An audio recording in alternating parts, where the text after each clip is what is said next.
Jóvenes, una vez más a la clase de física.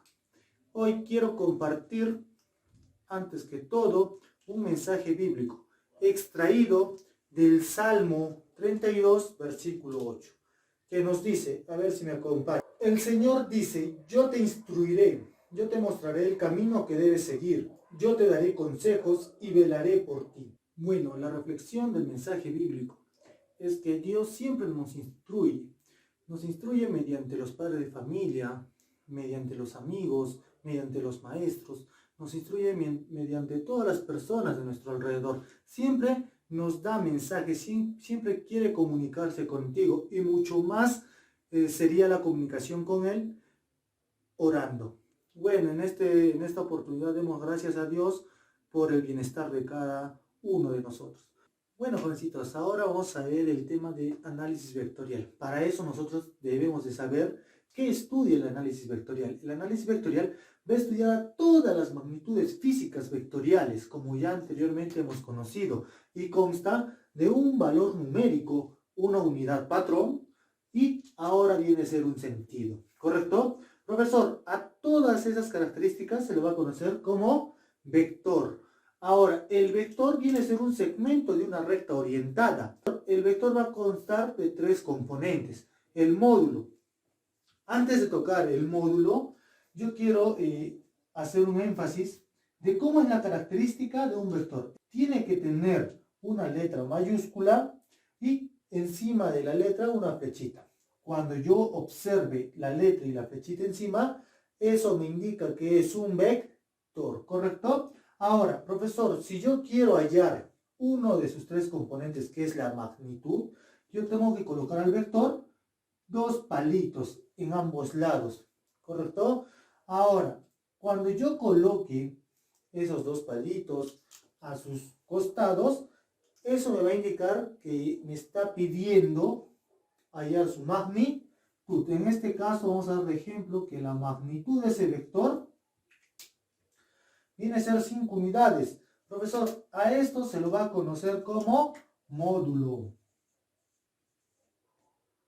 Como módulo. ¿Cómo, jovencitos? Módulo. Este va a ser el módulo del vector A. ¿Cuánto va a ser? 5 unidades, ¿correcto? Ahora, si han observado, justamente hay una cabecita, bueno, que indica la dirección de la flechita, ¿correcto? A eso se le va a llamar sentido. Va a tener un sentido, ¿correcto? Un sentido. Profesor, ahora vamos viendo, tiene un módulo y un sentido. ¿Qué más va a tener? Una dirección, jovencitos, va a tener una dirección. Una dirección. Entonces serían las tres componentes. Esta dirección va a ser la línea de acción en el cual el vector está interactuando. Muy bien, ahora vamos a pasar a las operaciones con vectores. Dentro de las operaciones con vectores, nosotros conocemos lo que es adición, sustracción y multiplicación. En lo que estamos observando, justamente viene a ser las operaciones de vectores en la adición de vector. Estos vectores pueden ser colineales o paralelas, o también pueden ser no colineales y no paralelas. Bueno, ahora vamos a continuar con los vectores colineales o paralelos. Para eso yo tengo que ver en la siguiente representación que el vector A y el vector B son vectores colineales porque se encuentran en una misma línea de acción o en una misma línea de dirección, ¿correcto? Ahora, yo digo, profesor, el vector P, ¿cómo puedo hallar yo el vector P? Sumando el módulo de A más el módulo de B. Profesor, el módulo de A, ¿cuánto es? 5 unidades, más el módulo de B, que es 7 unidades. Profesor, ¿tengo que sumar 7 más 5? No. Ojo, jovencito, que las direcciones de los vectores es muy importante. En este caso, tú estás observando que estos dos vectores están en sentido contrario. A está hacia la izquierda y B está hacia la derecha. Está hacia la derecha. Entonces yo digo, cuando las direcciones son opuestas, tú vas a tener que restar. ¿Cómo va a ser la resta, profesor? De la siguiente manera. Siempre vas a restar el vector mayor menos el vector menor. Profesor, o sea, 7 menos 5. 7 menos 5, ¿cuánto es? 2. 2 unidades. Ahora viene lo importante. ¿Hacia dónde va ese vector P? ese vector P va a ir en la misma dirección, del vector mayor. Profesor, el vector mayor, ¿hacia dónde se dirige? Hacia la derecha. Por eso, este vector P va a dirigirse hacia la derecha. Ah, ya, profesor, fácil. O sea que el vector mayor va a indicar el sentido correcto, jovencitos. Así es. Entonces vamos a ver el siguiente caso. El vector Q es al vector A más el módulo, mejor dicho, perdón. El vector Q va a ser igual al módulo de A más el módulo de C. Profesor, ¿cuánto es el módulo de A? 5. ¿Cuánto es el módulo de C? 4. Entonces yo digo, profesor, si son vectores en sentido contrario, yo tengo que restar el mayor menos el menor. 5 menos 4, 1. Una unidad. Ahora, profesor, ¿cómo es el sentido? Recordemos que el sentido lo va a indicar el vector mayor. Por lo tanto, el vector mayor es el 5. Entonces, este vector tiene que irse hacia la izquierda. Continuamos. El vector R va a ser la suma del módulo de C más el módulo de, el módulo de B más el módulo de C. Por lo tanto, el módulo de B y el módulo de C no se encuentran en una misma línea de acción, sino el módulo de C está más abajito. Profesor, ¿pero son paralelos? Correcto, son paralelos. Siempre guardan o siempre llevan la misma distancia de separación. Nunca se van a unir, por eso son paralelos. ¿Correcto? Recordando matemática. Ahora, entonces, profesor, ¿ambos tienen sentidos contrarios o tienen el mismo sentido? El mismo sentido, cuando tienen el mismo sentido, ya sea hacia la izquierda o hacia la derecha, siempre tiene que ser una suma de sus magnitudes. En este caso, 7 más 4, 11, ¿correcto? 11 unidades. Profesor, ¿y su sentido? Es más que obvio, jovencitos. ¿Hacia dónde está yendo? Hacia la derecha. Muy bien, jovencitos, hacia la derecha. Fácil, recontra fácil, ¿correcto? Muy bien. Ahora vamos a ver uno de los métodos también, por el cual los vectores ya no son ni paralelos ni colineales. Son no paralelos o pueden ser no colineales, ¿correcto? Vemos, tengo un vector A. Se puede decir así, ¿no? Vamos a suponer que se puede decir la tapita del plumón va a ser la cabecita del vector, ¿correcto? Tengo un vector A hacia mi derecha, ¿correcto? Se puede decir en sentido horizontal. Tengo otro vector inclinado, ese vector va a ser B. Este vector B está apuntando en forma diagonal con respecto al vector A con un ángulo de inclinación. Se ha elevado y está yendo en esta dirección. Profesor, cuando tenemos dos vectores así, tenemos que aplicar el método de paralelogramo. Uno de los métodos, bueno, en lo que es la adición, ¿correcto? El método del paralelogramo, ¿qué viene a ser? Paralelogramo, más que todo, recuérdate esta palabrita, hijo, paralelo, recuérdatelo. Ese paralelogramo va a ser la prolongación del vector A paralelamente, haz de cuenta que es una prolongación de su mismo módulo, y la prolongación paralelamente del vector B con su mismo módulo. Las prolongaciones tanto de B y tanto de A siempre se van a juntar, se van a unir.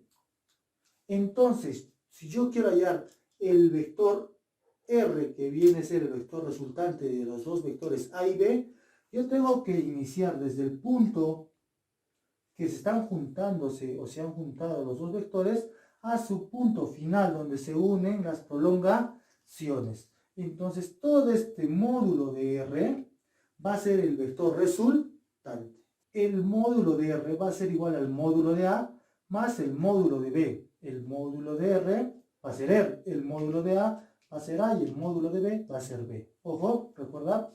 Entonces, ¿cómo yo voy a hallar o resolver la siguiente suma de vectores? ¿Te acuerdas de la ley de coseno? Muy bien, justamente vamos a ver esa ley acá. Te dice, yo tengo dos vectorcitos y lo quiero sumar. Esos dos vectores no son paralelos ni colineales. Por lo tanto, yo tengo que hallar el vector resultante. Digo, el módulo de A al cuadrado más el módulo de B al cuadrado más 2 veces la multiplicación del módulo de A por el módulo de B por el coseno del ángulo. Profesor, ¿y ese ángulo cuál va a ser? Hey, todo esto, jovencitos, todo esto. No esta partecita ni esta partecita, es todo. Consta del vector A con un ángulo de elevación hasta el vector B. Ese ángulo de elevación va a ser teta, ¿correcto? O tú lo puedes llamar a otro ángulo, pero en este caso el ejemplo está como teta. Muy bien, jovencitos, aplicando esta formulita, tú vas a hallar el vector resultante, ese módulo del vector resultante. Muy bien, jovencitos, continuamos con el siguiente método. Recuerda que estás dentro del método de la suma de los vectores no colineales sino paralelos, ¿correcto? Yo te digo, a ver, tengo un vector A y se puede decir a continuación el vector B. Ojo, mira, cola, cabecita de la flecha, cola, cabecita de la flecha. Entonces yo digo, profesores, al método anterior, al método del logramo, correcto, es lo mismo. Si yo pongo este vector B acá, correcto, algo así, yo tendría el vector A y el vector B. ¿Qué hago? Las prolongaciones, ¿correcto? Entonces este vector B se está trasladando, porque tú lo puedes hacer, lo estás trasladando a este ladito. Por lo cual, tú ya tendrías una continuación de vectores y tú puedes trazar desde el punto inicial al punto final, la resultante. Ojo, siempre tienes que trazar la resultante del punto inicial al punto final. Ahora, profesor, ¿y acá qué método utilizamos? Dentro del método del triángulo tenemos que utilizar la ley del seno. La ley del seno. ¿Cuál es la ley del seno? Justamente tú tienes que recurrir a ángulos internos y a cada módulo del triángulo. Por ejemplo, ¿no? ¿Qué ángulo está opuesto al vector A? Su ángulo opuesto es alfa. El vector B, su ángulo opuesto es beta. Y el vector R, que es el vector resultante, su ángulo opuesto es teta.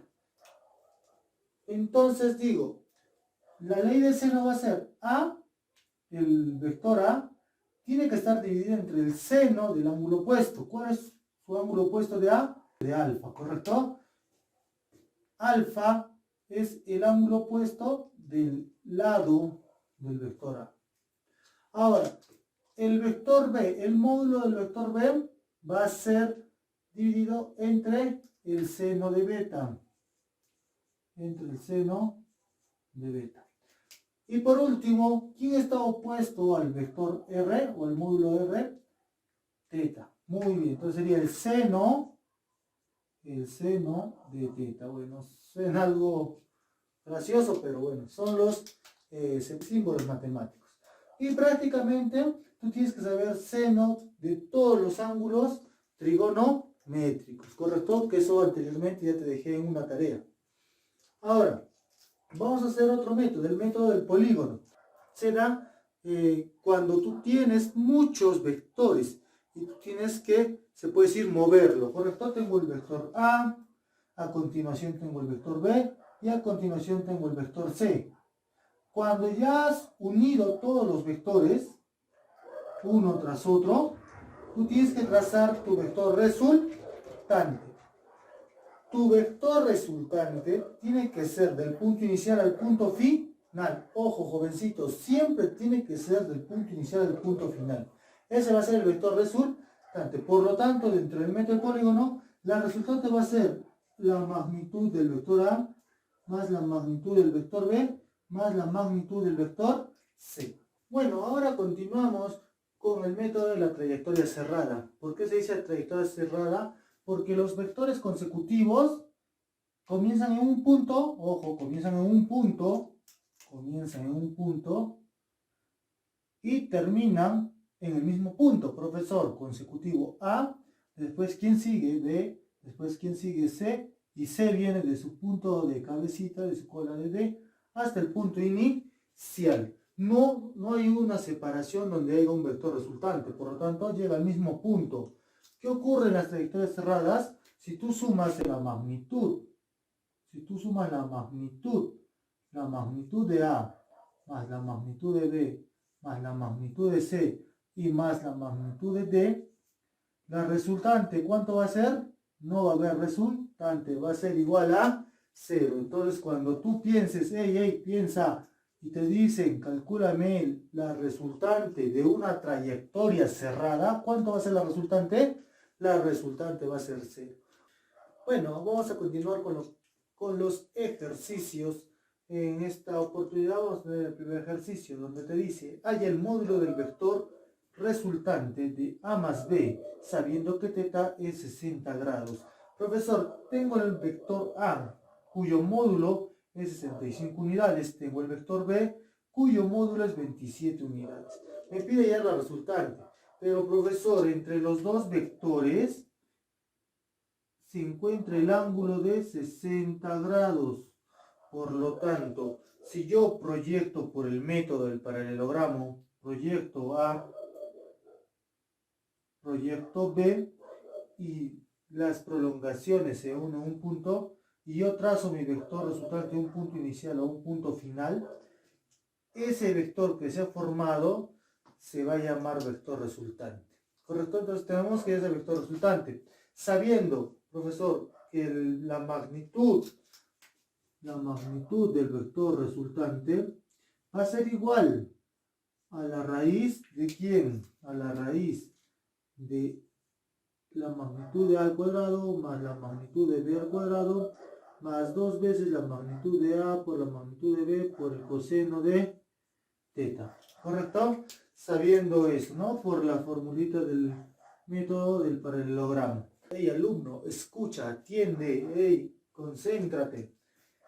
¿Tú sabes el coseno de θ? Profesor, ¿pero θ vale 60 o no? Entonces yo te digo, ¿tú sabes cuánto es el coseno de 60?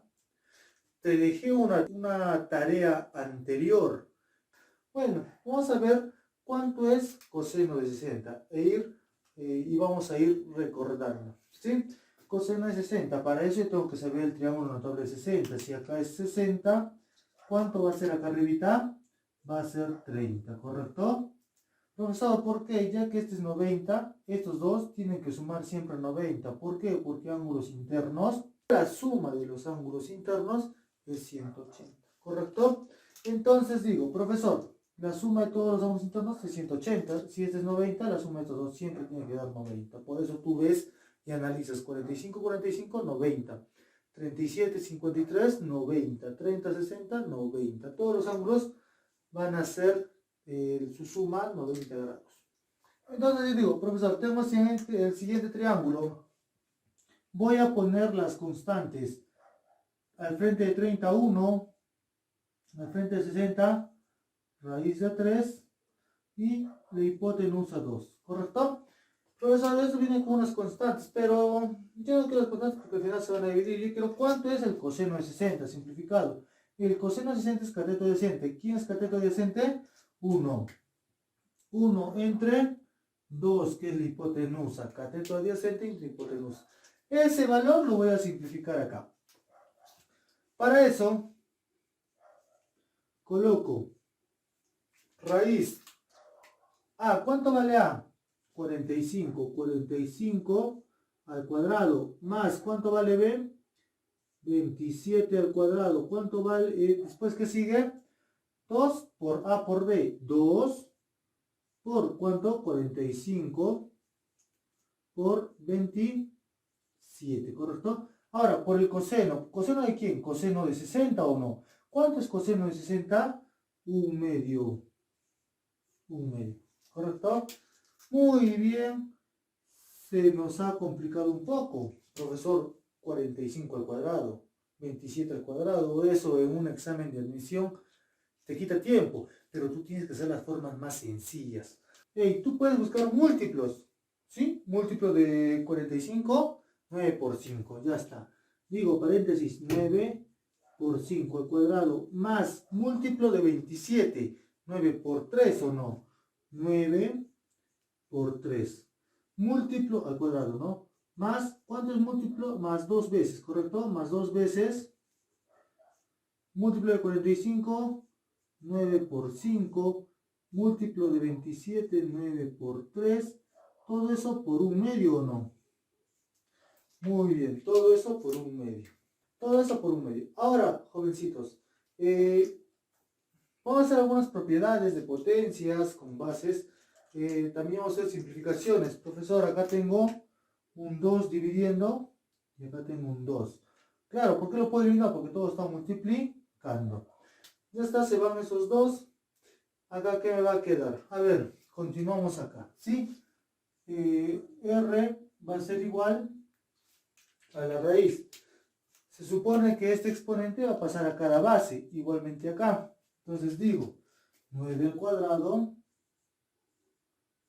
por 5 al cuadrado, ¿correcto? Después, ¿qué sigo? Más 9 al cuadrado por 3 al cuadrado, ¿correcto? Más, ¿qué sigue? 9 por 5, 9 por 5, 9 por 3, pero 9 por 9, 9 al cuadrado, no. Más 9 al cuadrado. 3 por 5, ¿correcto? Si he factorizado 9, 5 por 3. 5 por 3. ¿Sí? Muy bien, nos ha quedado de la siguiente forma. Ahora, jovencitos, mira, analiza un término, dos términos, tres términos. ¿Qué podemos factorizar de esos términos? En cada término, ¿quién se encuentra? ¿9 al cuadrado o no? Muy bien, factorizamos 9 al cuadrado. Abro paréntesis. Si de este término saco 9 al cuadrado, ¿qué me queda? 5 al cuadrado. ¿Qué operación? Más. Si saqué 9 al cuadrado, ¿qué me queda? 3 al cuadrado, ¿correcto? Más. Si saqué 9 al cuadrado, ¿qué me queda? 5 por 3. Muy bien, 5 por 3. Ya está. Muy bien. Ahora digo, ese 9 al cuadrado por propiedades de raíz va a salir adelante. Entonces sale como 9 y la raíz quedaría de la siguiente manera. 5 al cuadrado, 25. Más 3 al cuadrado, 9. Más 15. Muy bien, ya tengo esa raíz pequeña.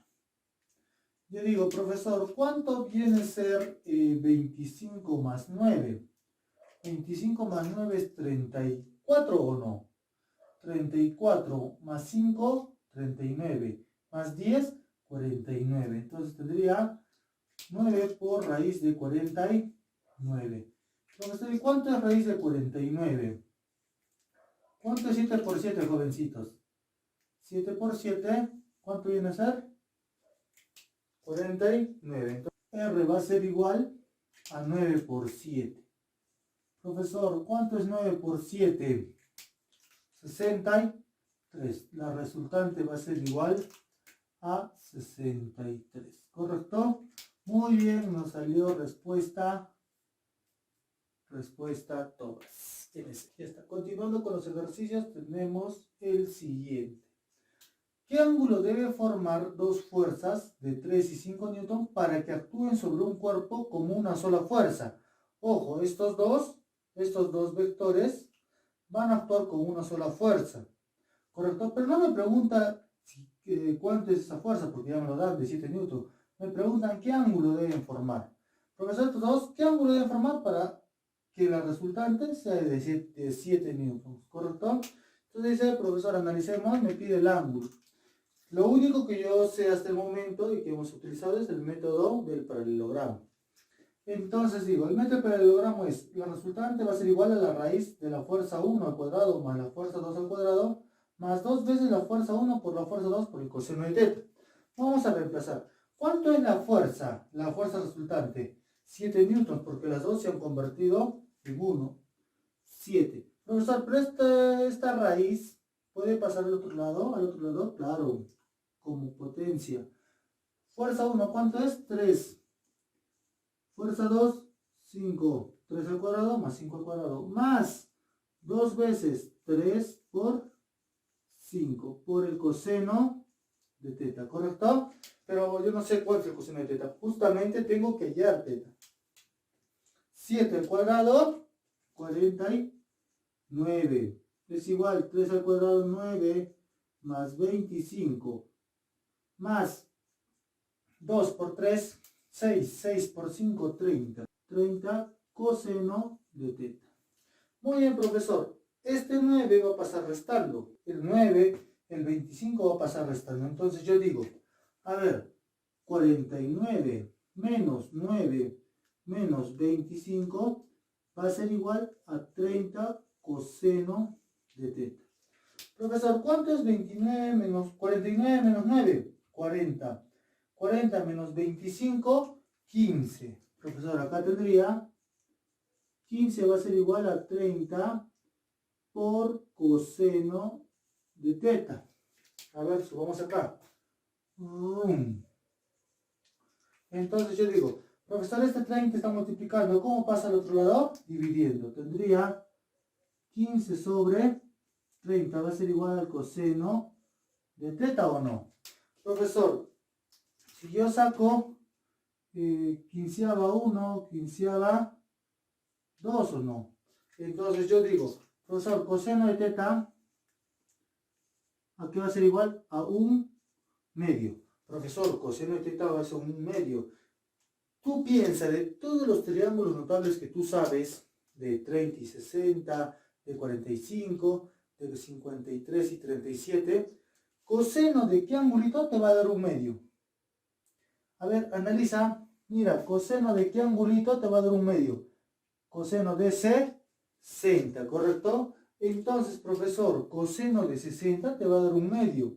Este angulito, este teta, ¿cuánto tiene que ser para que te dé 1/2? 60. Entonces, ya le hemos descubierto. Teta vale 60 grados. Respuesta, Tomás MC. Muy bien, jovencitos. Esto es todo por esta sesión. Continuaremos con ejercicios la próxima clase.